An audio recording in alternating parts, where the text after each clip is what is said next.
All right, no, I'm back on from the laundry again. So anyway, one of the things that they try to do as I was walking down, I had the cart in my hand, so I couldn't really record, is to give this false notion of that they're giving you a choice, right? So for example, I was walking down, there was a woman, black woman again. She has on one hand a Target bag, and on the other hand, you see? Yeah, y'all ain't slick motherfuckers, I got y'all. Y'all are not slick. He goes over here looking at the tire and then goes looking at the ground, the dirt, you know, right there. So anyhow, as I was saying, they give you this false notion of a choice. And again, I don't just look at things from my target and my perspective, but I look at it from a broader sense. It's kind of like voting, right? Black people always voting Democrats. The two choices that black people have, Democrats and Republican. And it doesn't matter which one we vote for, we always end up on the losing end. Okay? Again, that's, you see, it's a false illusion of a choice that's supposed to benefit you, but it doesn't benefit you. All it does is benefit somebody else at the expense of you. And especially as black people, at the expense of our group. Right? This is what they do. So you gotta understand what it is. So when they try to do this, like try to give me some type of choice. So I'm walking. Okay, I got a cart pushing in my hand, right? Cane in one hand, and she wouldn't move out the way.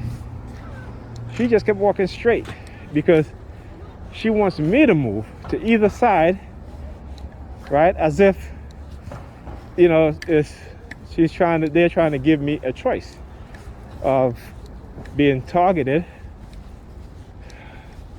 or, you know, the other hand, she had a black bag in it, right? So I talk about how they, when my oldest son was younger, when I was going to child support court and criminal court, criminal court actually, about the black court officer came up to me and says to me, "Leave her alone." And I'm like, "Who are you talking about?" And I have my son with me because, you know, I had him for the summer, and I took the day off because I had nobody to watch him. So I took him with me to the court, right? And I think I caught them off guard by doing that, because when I went into the courtroom, I remember this judge, I forgot his name. I think the last name was Stevens, right? And, you know, my mind was off, you know, because again, I was still being targeted, right? So what they used to do, they used to put posters on my block, you know, about somebody, this person's a suspect, you know, for a robbery and stuff like that. But they would draw the picture to where it closely resembled who I am, my image. But of course, I don't rob people. There she go again.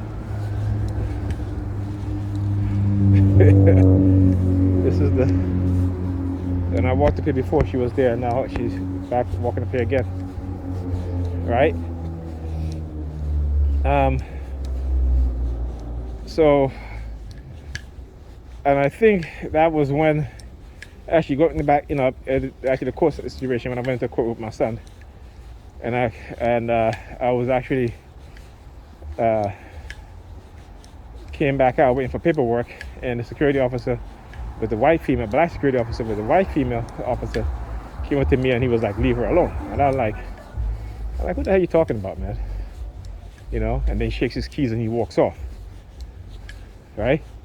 And then from that moment, okay, I was being conditioned to recognize the color black, right? The black was used as a trigger to associate with that court officer. So I understand how they do these things, right?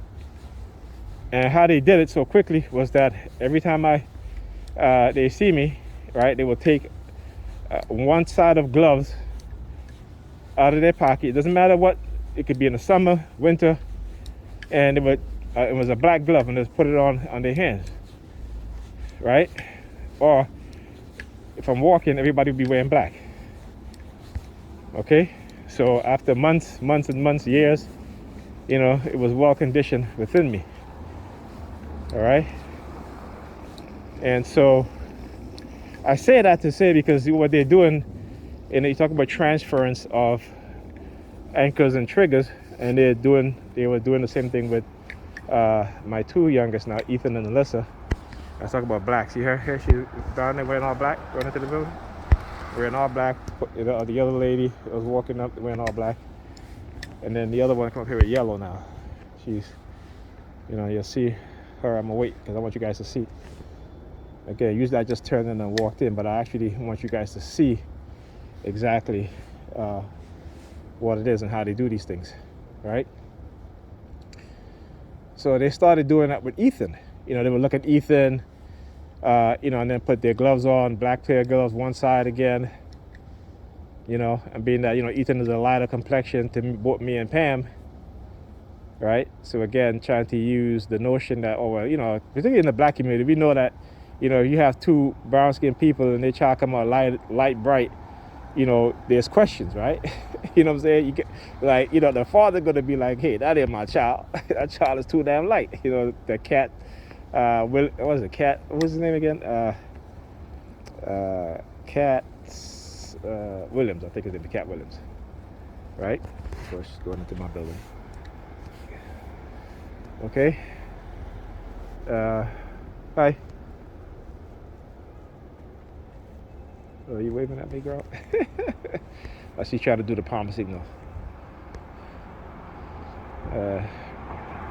So anyhow, you got to ask questions. But, listen, I am secure in my manhood to know that who my kids are, right? And I took the DNA test with my first son, and I know that was because of what they were doing, but I'm pretty secure in terms of knowing Ethan and Alyssa, they're both my kids. So they're trying to do that same thing also with Ethan and Alyssa.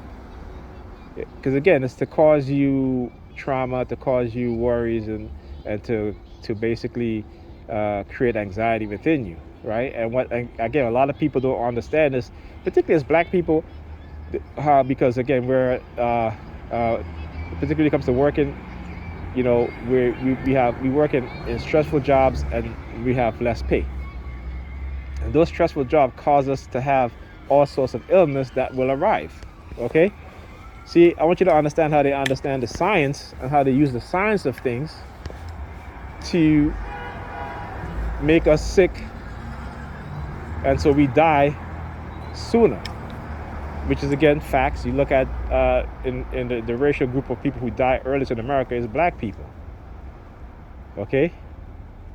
But you got to understand that. You should read the book How White People Got So Rich, which talks about how when black people die younger, white men in particular, and women because they live longer, reap the benefits of black people working hard, paying into Social Security, right? That they depend on the older age, but as they get older, they die quicker, right? And so white men and women reap the benefit of the money put into Social Security by black people. Remember, it's a racket. They weaponize everything against us, but we got to understand that. We don't. I do. And this is why, again, they attacked me. I remember, was it last week? They were sending me some subliminal messages saying that I know things that I'm not supposed to know. So this is why they have to continue to target me, try to isolate me, so that I don't speak and influence other people. Don't let them know what's going on. Okay? I know exactly. And then they'll walk by like this guy, and he'll take his glasses off and put it back in. Listen, motherfuckers, you see my videos. I wear glasses. I do my videos for years. I have glasses. So what? What you gonna do? Steal it like you stole my brother glasses? They literally stole my brother glasses at one time. Okay?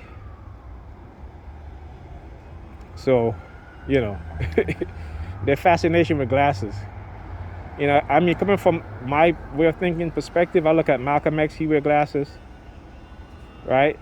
And there's certain things that they don't like black people to do or to look a certain way because it reminds them of black political figures or black civil rights figures, And they don't like that imagery.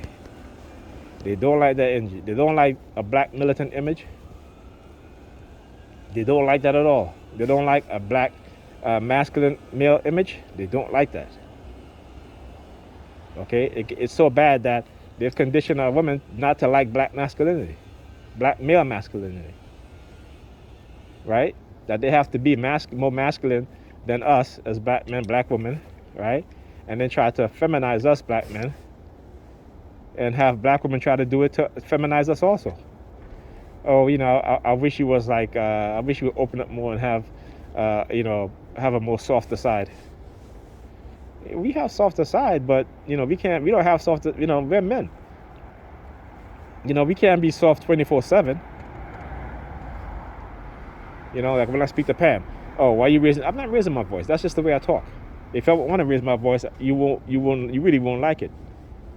But it's that stern, powerful, authoritative voice that they run from, because they have developed, they have been conditioned to have a mindset of a child. You know, so when you speak to them, they're like, "Oh, wait, you know, they get afraid, you know, subconsciously, but they don't even understand why." So, you know, it is what it is, man, and this is why I do what I do, just to expose them. Is this the same chick again? What's she doing? Walking around? She's seeking attention, huh?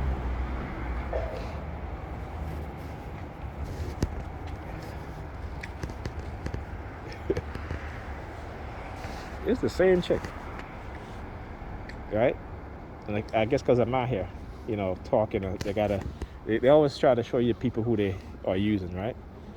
I mean, this is every time I went to the laundry and come back, she's walking. Oh, now she's going into the building, right? Cross with me. That's to tell you. Like I said, and I haven't even seen her before. You know, just like a lot of people I see, they move in and move out, right? They move in and move out. Here comes the large bikes, engine, brother. Look at him. Look.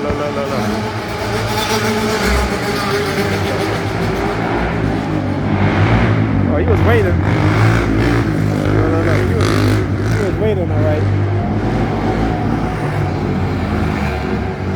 So when you hear TIs talk about the revving of engines and bikes, stuff like that, you know, so he's waiting. As soon as he heard them, he looks over here and he walks into the building. I tell you,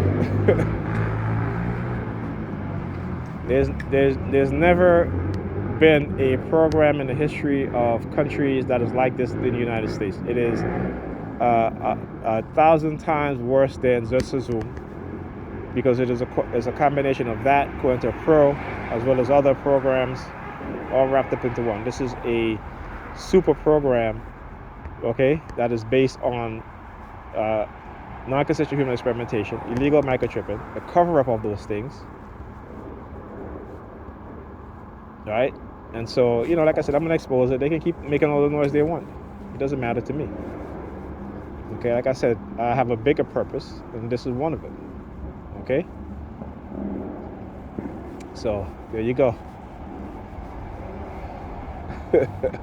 There you go, man. Anyway, I'll talk to you guys in the next video.